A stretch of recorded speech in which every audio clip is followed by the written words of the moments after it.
Welcome to Reddit Stories Life Choices, where we explore the complex decisions that shape human lives. Today's story delves into a profound moral dilemma, a heartbreaking betrayal, and a choice no one ever wants to make. Before we dive into this challenging narrative, if you resonate with stories of real life choices and their consequences, please remember to hit that subscribe button and turn on notifications. Your support helps us continue bringing these powerful narratives to life. Now, let's begin. My world completely changed when I was only 7 years old. 7. That's how old I was when my parents got divorced. It felt like a quiet earthquake that split our family apart. The problems were there for a long time, but no one saw them. The real break happened when my mom found out the hard truth.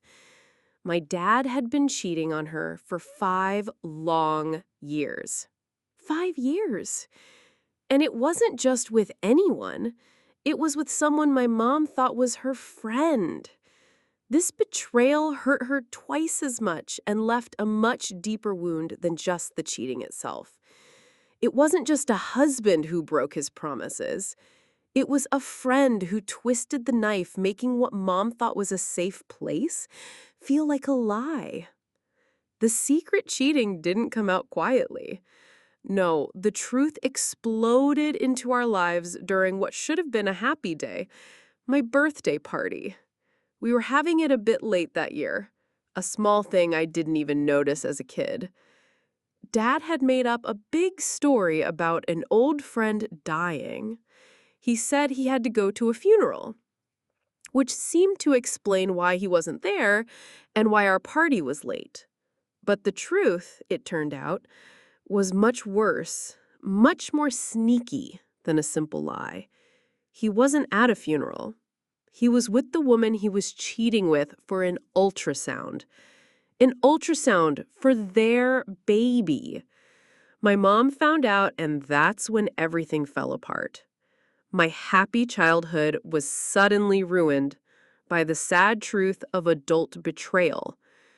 It's a memory I'll always link to balloons and cake. What made this hurt so much, so unforgivable, was the hidden meanness behind it. My mom later told me that the affair started right after she almost died. Not just almost died easily, but a very dangerous time during a pregnancy that went very wrong. We lost the baby, and she lost her chance to ever have more children after that. Just imagine lying in a hospital bed, sad about losing a child and a future, holding on to the husband and friend who should have been there for her. All that time, they were meeting behind her back, building a new life, a new family on top of her pain. It was a planned meanness that went beyond just cheating. It left a scar that words can't really describe. My mom, with her strong spirit, never truly got over what they did to her. How could she? It wasn't just one person who broke her trust, it was two. This double betrayal cut her very deeply. It made her really scared that if even her closest friends could be so mean, then real safety in relationships wasn't real.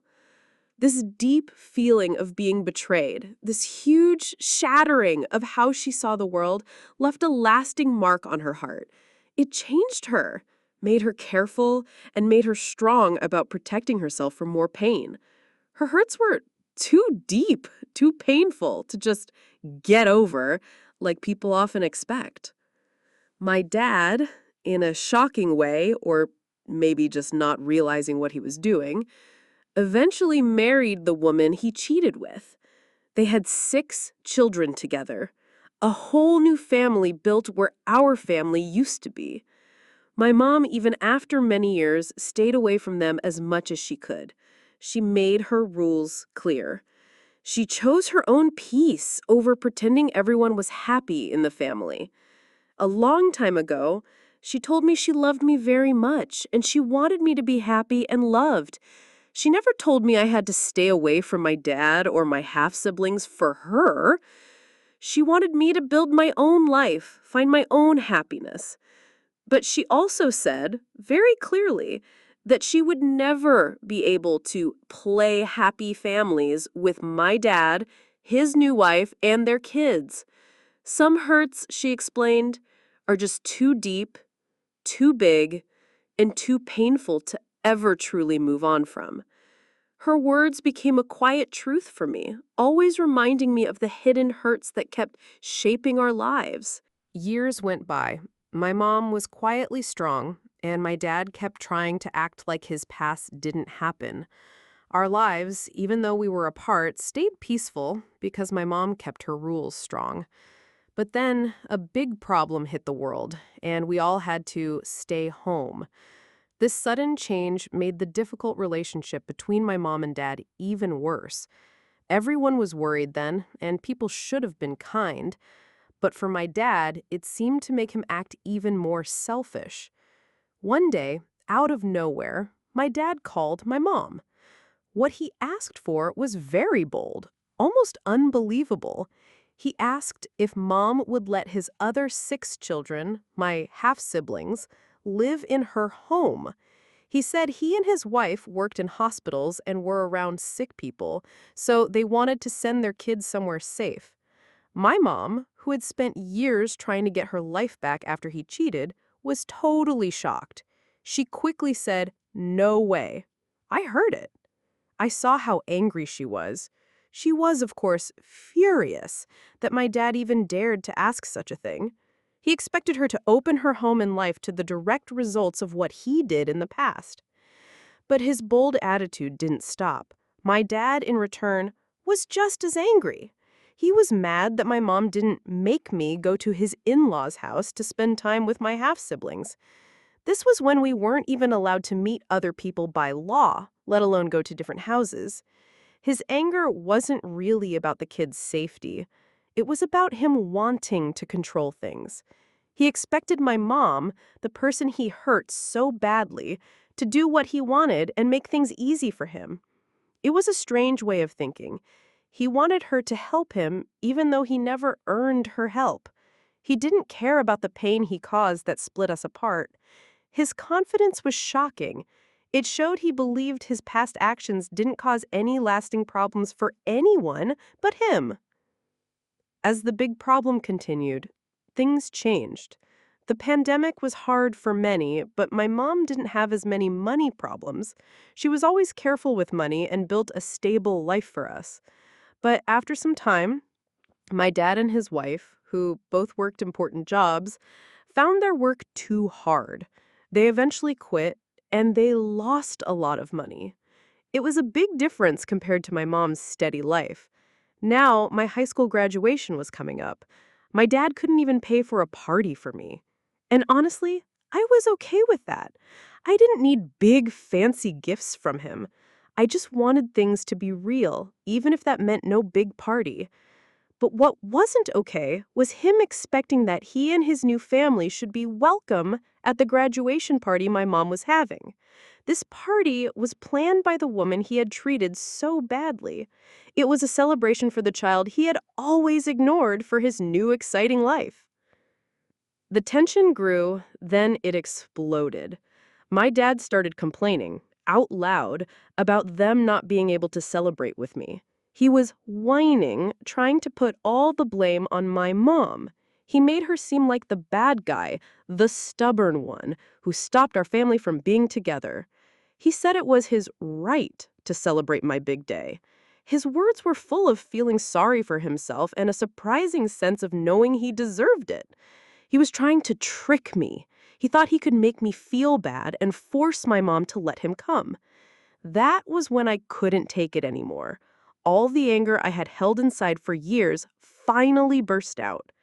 "Dad," I told him, my voice sharper than I meant it to be, carrying all the unspoken truths from years past. "It's because of your affair. not mom. This situation, this broken family, not being able to celebrate, it's all because of your choices. The truth, clear and harsh, hung in the air between us. I laid it all out. Every word was like putting a heavy stone on his past actions. You were the one who betrayed her, again and again. You showed her no respect, all the time through what you did and your lies. And then you expected her, the woman you hurt so deeply, to just act like nothing happened? So you could walk in and act like the good guy, the innocent victim in all of this? My words weren't mean, not really. They came from years of being quiet and wanting him to admit the one real reason our family was hurting. He replied, sounding defensive and a bit like a dad who thought he was in charge, that it had been 10 years. Your mom and I should be over it, he said, as if he forgot everything. And you, he added, pointing a finger, should not have taken sides. The sheer nerve of him shocked me. Taken sides? I shot back. All the quiet anger, all the years of having to live in a world he made, finally came out. You should have kept the affair from me then, instead of letting it come out for me to hear about during my own birthday party. The hurt was personal. It was a memory from when I was very little. It wasn't about sides. It was about the simple truth of how our family was completely broken and who was the only one who broke it. Firm, but with a lingering sadness and a sense of an ending. My words hung in the air. They were sharp and clear. They cut through the thin, polite act my father had tried to keep up for years. His face, usually so calm and sure of himself, changed to a look of shock, then anger, then, for a second, something like pain. He tried to speak, but my voice, which used to be so quiet and agreeable around him, stayed strong. There was no more room for him to only remember what he wanted, no more space for his made-up story where he was the victim of an ex-wife who wouldn't forgive him.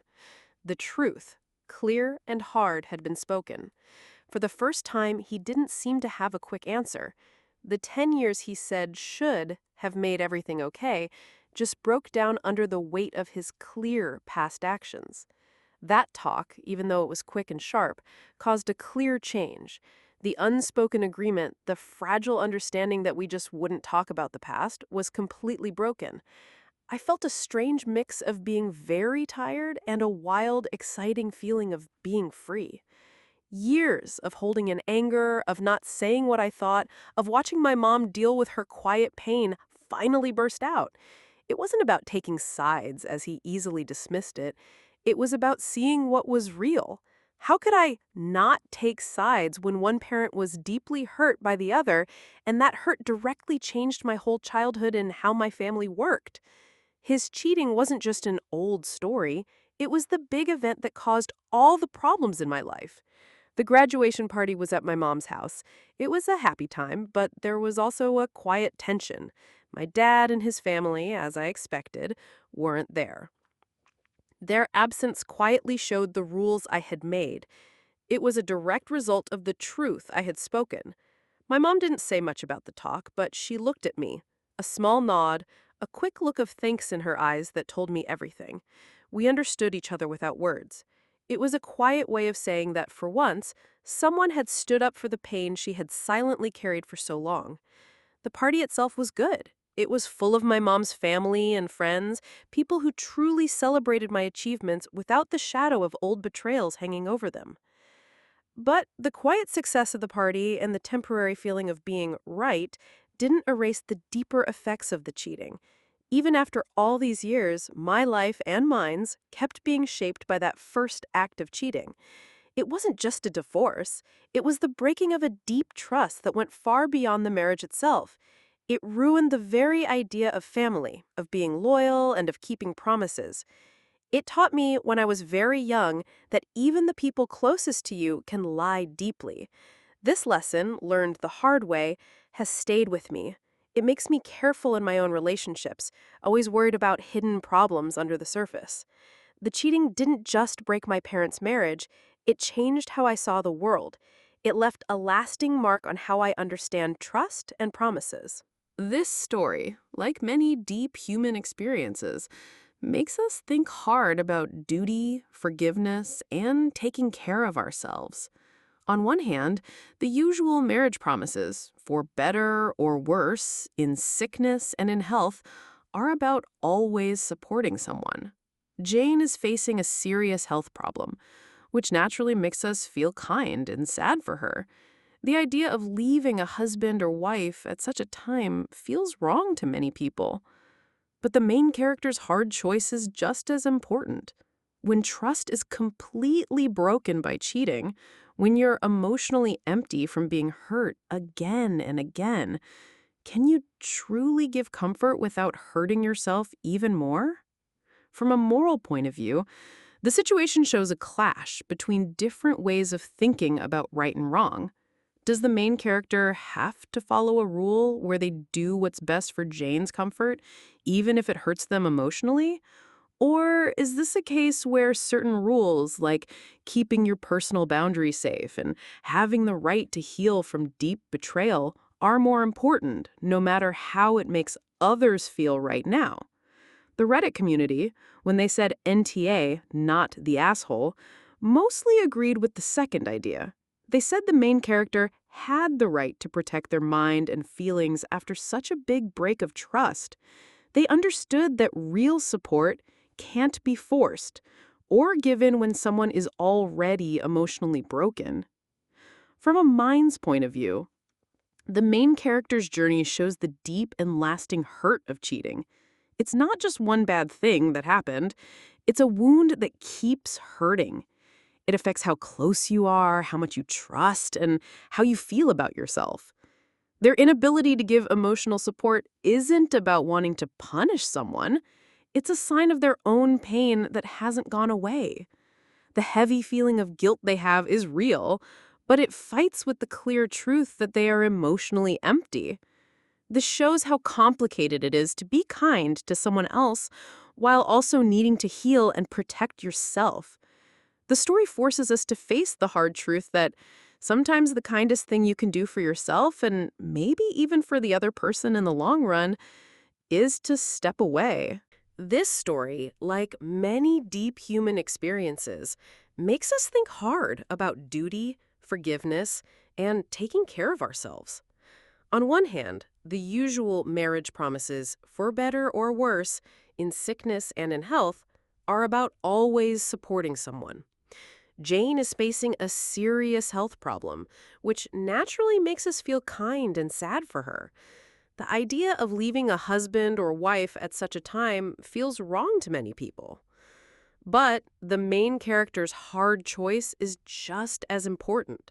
When trust is completely broken by cheating, when you're emotionally empty from being hurt again and again, can you truly give comfort without hurting yourself even more?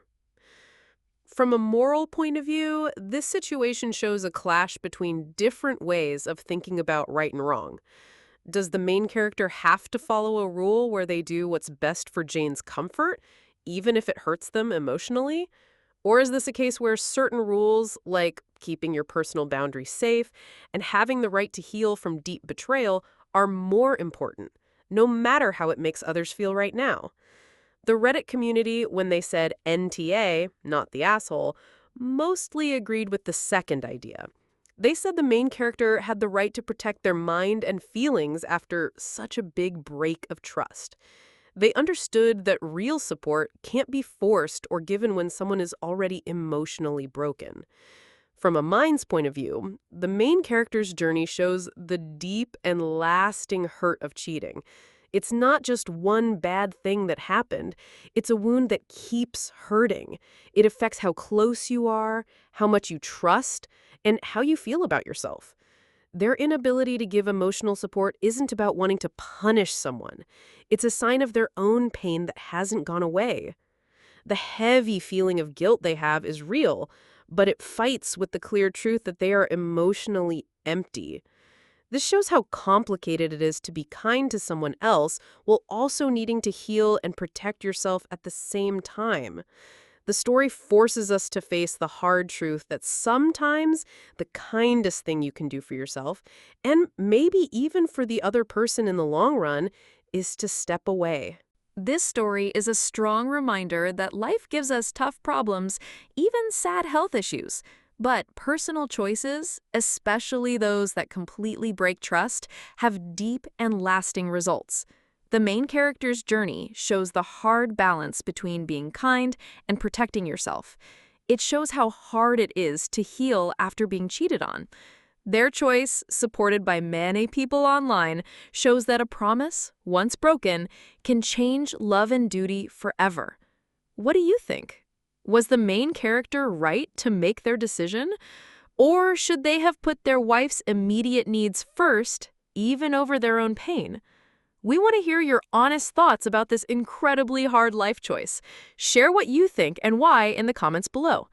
If this story made you think and you like exploring real-life problems and their complex results, please give this video a like. Don't forget to subscribe to Reddit Stories Life Choices and hit that notification bell so you won't miss our next deep dive into what it means to be human. Thank you for listening, and we look forward to reading what you say.